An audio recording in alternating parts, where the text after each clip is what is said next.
Alrighty, today let's talk about the rotation to use as a rogue, both PvE and PvP for swords and daggers. Let's get right into this. So PvE rotation for swords. So yes, there's probably, I'm sorry if I'm not perfect on this. This is the rotations I've been using, all the research I've done. Let me know down below if you have any tweaks, or maybe you do a different order of how I'm doing it. I'm not perfect, so I love to hear feedback and modify as I'm still learning. But this is everything I've learned so far and everything I've researched on top of that. So love to hear your feedback as always, of course. So on a short fight for PvE rotation swords. So on a short fight, ideally you're going to open up with a cheap shot. If it's a boss or something of that sort that can't be stunned, you could have a macro in there to swap to essentially a dagger to do an ambush. And then as soon as you finish that, you're going to go right into a slice and dice. So if you don't go this direction, you could just do a sinister strike into a slice and dice. So you just want to get that extra 30% attack speed going. Then from there, you're going to go into multiple sinister strikes, into another 5-point slice and dice, and or if they're about to die and you don't have another one. So if you're about to travel to like another pack, then you want to use slice and dice. If you just need to kill it and there's going to be downtime, then you use eviscerate. Now this is where you could add in your blood fury, you could add in your blade fury. Depends on if it's a little AoE pack that you need to kind of knock down as far as that goes. Now for a larger boss fight, so I would continue on. So essentially for a boss fight, I would do a similar setup. So I would open up, get my slice and dice going. I would do my 5 points, do another slice and dice. So after I had that 5-point slice and dice up, then I would start to pop my blade fury, my blood fury, my adrenaline rush. I want to get everything going. Now, ideally, if you have Crusader on your swords, you would kind of want to wait until you have some procs on the Crusader before popping all of your big cooldowns to maximize the amount of damage. But then once you have all that rolling, then it's literally you just sinister strike 5 times into eviscerate. You could throw in a Goblin Zapper Charger if there's a decent pack and you want to get some more AoE damage, so you can throw that in as well. But this is going to be your standard thing. You're basically sinister striking into getting slice and dice going, more sinister strikes into either a 5-point slice and dice or eviscerate, and then you continue on with the for like boss fights. You want to pop all of your cooldown when you have the Crusaders going and or when you have the 5-point of slice and dice going. For PvE rotation for daggers. So very similar, but instead of a sinister strike, you're literally just swapping out backstab. So you're going to start off with an ambush, ideally, into a slice and dice, a ton more backstabs into a 5-point slice and dice. Realistically, you might do a 3 or 4-point slice and dice. You never want your original slice and dice to wear off. So you want to make sure that you are essentially, as this is about to wear off, you're going to pop it again. So with backstabs costing more in energy, you might only get the 2-3 points before you can pop another slice and dice, unless you're using like Thistle Tea to gain that 100 extra energy, which is not a bad combo, especially when you're doing boss fights. And then, like I said before, on boss fights, you want to kind of line up your different buffs. Once you have the Crusader rolling and everything, then you're going to pop all of your big abilities. That's when you'd want to pop your like Thistle Tea to really get the maximum amount of damage going while you have all of your buffs rolling. So not much different. You're basically, like I said, just swapping out Sinister Strike for backstab.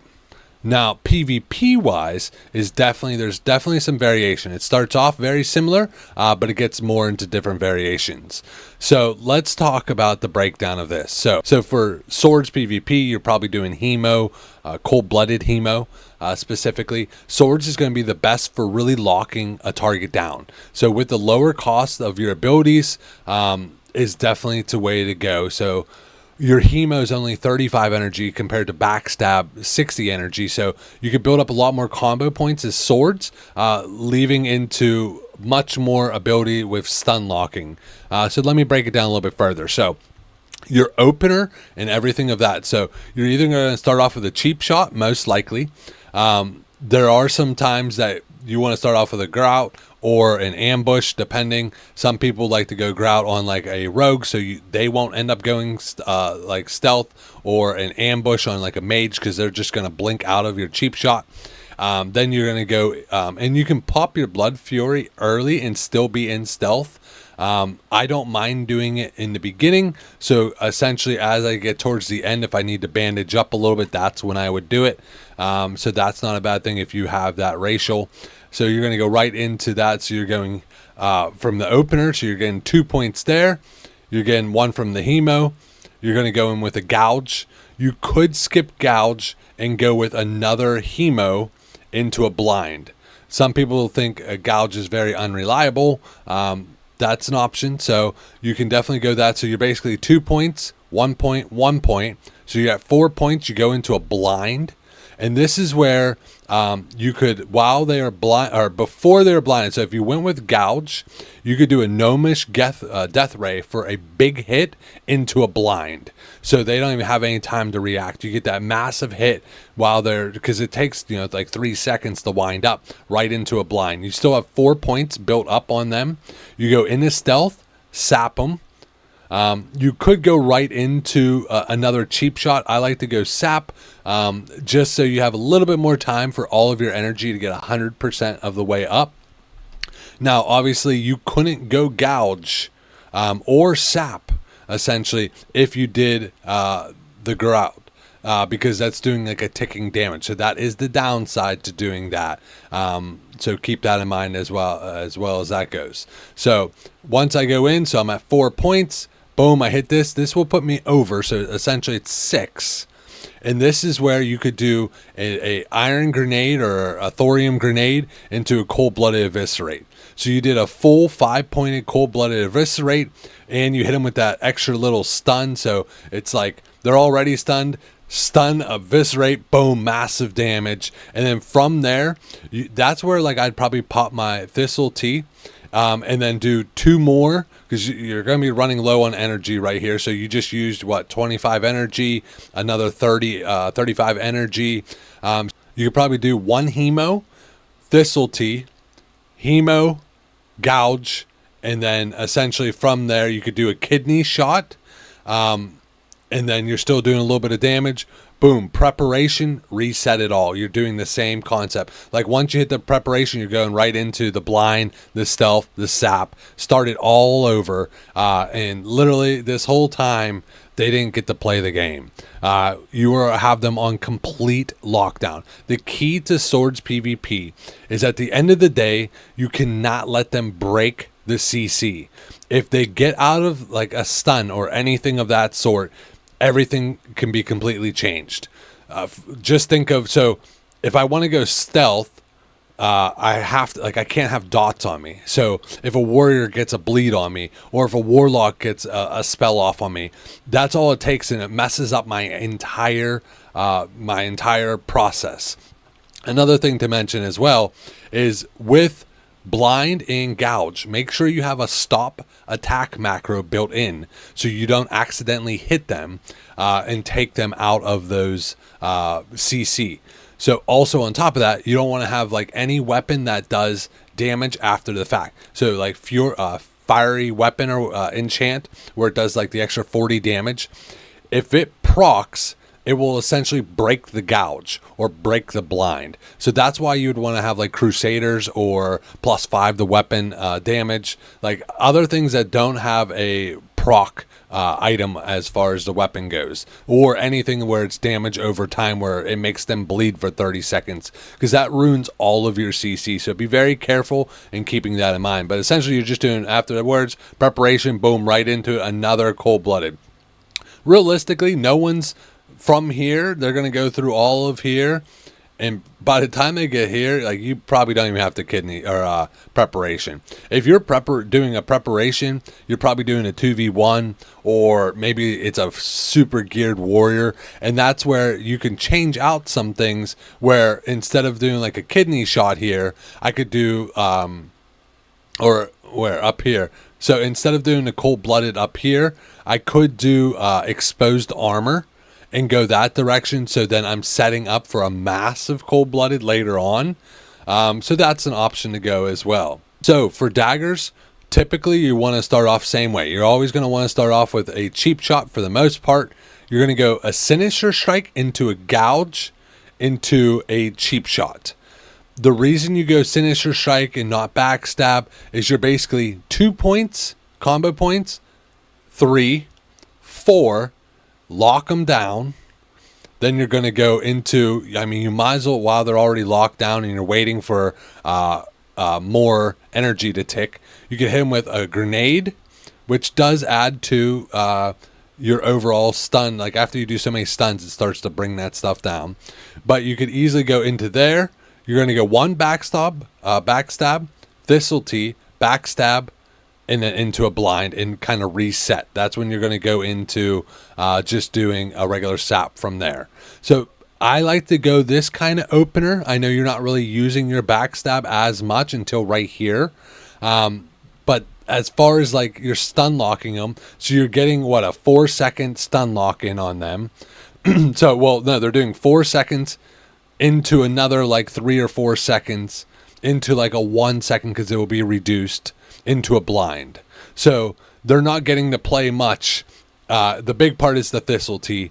That's the only way you're going to be able to get off a double backstab into the blind. So if you don't have that, you're only going to get one backstab into the blind. And even then, you're giving a little bit of downtime where they could possibly get out. They might have that split second to get away. So be careful. The thistle tea is very nice with that. So after that, you go right into the sap portion. Same thing. Start off with a cheap shot. So when you do have someone sapped, this is swords and daggers. You want to like stay close to them, but also you don't want to start to engage right away. You want to wait a little bit. So because when, like I said, when you stun too many times, a 5-second stun might be reduced down to 2 seconds if you continue to do stuns. But if you wait, I think it's over 30 seconds or 20 seconds, that 5-second stun will be a 5-second stun again. So ideally you want to wait some time, which isn't ideal in BGs because you have all these people running around, and if they see someone sapped, they're going to probably protect them. So this is more for doles, so be careful, and you got to modify this stuff based off that. But after the sap, you go into cheap shot, backstab, kidney shot. The reason I'm going this way, so like ideally, so after this kidney, it would be 1 combo point, 2, 3, 4, 5 into another 5-second lockdown of a stun. Preparation, blind right into the whole thing again. So you're basically starting it over. Ideally, so you're really hoping, like most people with these backstabs, like once you get to this phase, like you're chipping away. You're not doing a whole lot of damage right here. 2 big backstabs back to back, that's going to hurt them. Especially if they're clothy, that's going to do some damage. Then you're going to do a cheap shot backstab again. Oh, they're in some rough shape. Most people will not make it past this first part. So like that's one thing. So once again, if they are like a warrior or someone with plate, like a paladin, you could swap out some, like instead of doing like a 5-point kidney here, you could do exposed armor preparation into the blind. So you could go that direction as well. If you're having trouble doing some damage, you can actually move the exposed armor up a little bit. So you would do more of a exposed armor like here type of deal. And even, I forgot to mention, with the sap, when you have it sapped, you can do a cheap shot that won't break them out of sap. So that's where the stop attack macro. So you get the points, the 2 points, and then sit there, let your energy go back up, and then boom, that's when you do the backstab. So you don't always have to engage right after that 2-second stun. You can kind of just use it as a point generator. So that is a alternative option to keep in mind as well. But hopefully this was helpful, a little breakdown. please drop a comment below. Let me know if this was helpful, or if you have any tips of how you would modify some of these. I'm always looking to fine tune, and this is the best that I've broken down, and this is what I've been running with on a daily basis, and I've been having a ton of fun in BGs. Like I said, I've only been playing Rogue for a couple months now, but I've been highly enjoying it, watching all the different videos, trying to learn as much as possible, and I just wanted to share everything I've learned. But until next time, guys, game on.